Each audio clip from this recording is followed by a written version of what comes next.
bulchuu biran geenye Oromoon bulchuu biran geenye ammayyu hin agarre bulchuu oduu isaa dhageenye akka bulchi jedhanitti bulchaa jira malee qajeelfama fudhate sakkasii jira isa immoo silayyuu yoom dhabne ree zamana Haile Sillaasees zamana durii isuma durii mootummoota darban keessatti immoo isa ofiin qopheessuu dhabne malee isa ofiin yaadee ofiin murteessuu dhabne malee isa ajajamu yoom dhabe Oromoon isa saba Oromaatu itti qabbaneeffachaa jira.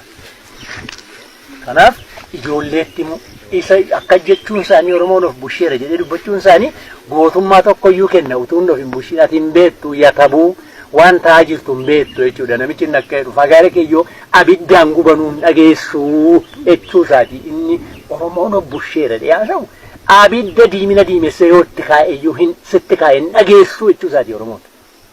Malee of bushee jira jechuun sirrii miti of hin bushine ajajaaniti duuba taa'ee ajajeetu bushisiisaa jira. Uun immoo isa dhageenye dhala keenyatti himu.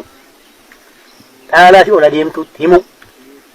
Mataatti qabatee seef jedhee isa galagalchee ilaalu ijoollee yoo guddattu.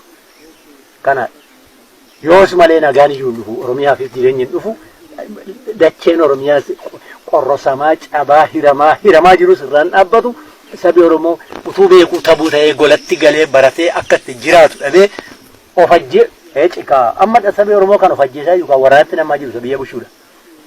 Nan du'aa jiru. Ayyaana isaaniiti kun immoo isaaniif karaatti wal ficcisiisan. Isaaniif immoo ayyaana isaaniif humna Oromoo akka laafu gochaa jiru.